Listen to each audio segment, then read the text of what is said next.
So, this video will use Indonesia, but if you want to watch English version, click link in the corner.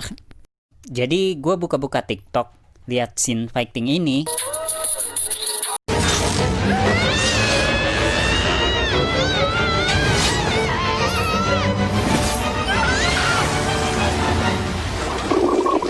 Apaan nih? Plagiat Attack on Titan.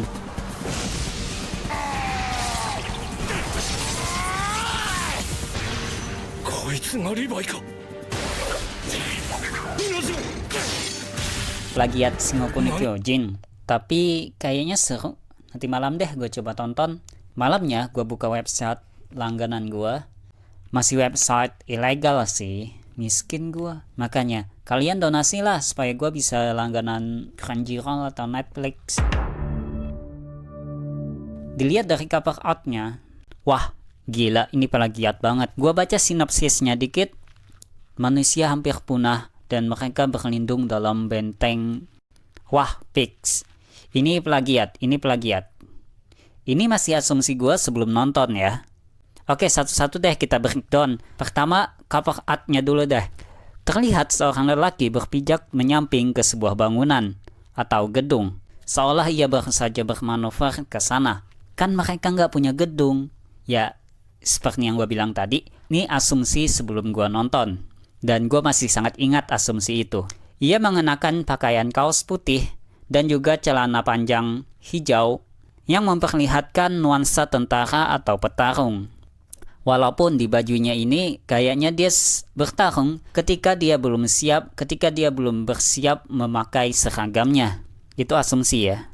Asumsi gue ya. Di sebelah kanannya, di tangan kanannya ada sebuah benda yang sangat jelas bahwa itu adalah senjata. Adanya tali yang terhubung ke sana semakin membuatnya terlihat seperti 3D manuver Attack on Titan. Tapi ada benda seperti tabung sedikit bulat serta bercahaya hijau seperti mata. Apa itu? Benda itu diikatkan ke pundaknya. Itu masih menjadi misteri. Lalu ada tulisan Jepang dan Romaji Decadence. Sedikit turun ke bawah, terlihat seorang gadis muda yang entah sedang terjatuh atau sengaja melompat. Oke, cukup dengan cover artnya. Sekarang kita lihat sinopsisnya. Ratusan tahun yang lalu, makhluk misterius bernama Gadol muncul dan membantai manusia. Populasi manusia berkurang sampai dengan 90%. Umat manusia yang tersisa bergabung dan membentuk sebuah benteng pertahanan bergerak yang disebut Decadence. Lebih kayak robot raksasa ya. Penghuni Decadence dibagi jadi dua golongan. Ada yang namanya Gear dan juga Tanker. Gear adalah mereka yang bertarung menggunakan avatar. Jika mereka mati, tubuh asli mereka akan tetap ada. Sedangkan Tanker adalah manusia yang mana jika mereka mati, mereka akan mati beneran. Kita bahas sedikit tentang Gear. Sosok Gear ini sebenarnya masih menjadi misteri. Bukan di tubuh mereka, tapi keberadaan mereka. Apa peran mereka terhadap dunia? Karena mereka melihat pertarungan ini hanya sebagai game. Sedangkan para tanker bertarung mati-matian dengan sungguh-sungguh. Setidaknya sampai episode terakhir yang gue tonton, episode 5, sampai Raja Gadol dikalahkan.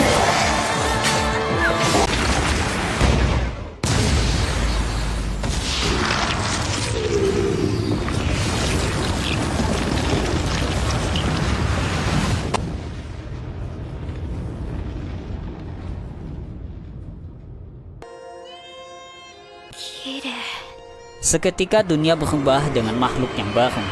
Nah, di sini memang satu misteri sudah terungkap. Akan tetapi, misteri selanjutnya itu keberadaan Gear. Gear ini apa? Sebenarnya, dunia ini apa? Kenapa seketika dunia ini bisa berubah tampilannya? Ketika Raja Gadol dikalahkan, seketika dunia berubah dengan makhluk baru yang terlihat lebih kuat. Saat para tanker tercengang, para Gear malah merasa senang dan mereka berteriak stage baru. Apa sebenarnya yang sedang terjadi? Nah, kalian tonton aja, pasti seru banget. Banyak adegan actionnya seru. Setelah gua nonton, gua menghapus asumsi gua ini plagiat. Karena dilihat dari segi manapun senjatanya memang beda. Emang kalau lihat dari posternya memang sedikit sama, tapi setelah lu nonton beda. Tetap aja senjatanya beda dan jalur ceritanya juga beda, plotnya. Pokoknya tonton aja dan misteri-misterinya seru banget untuk diketahui. Segitu dulu pertemuan kita kali ini. Sampai jumpa di next content and jangan lupa subscribe. See you next.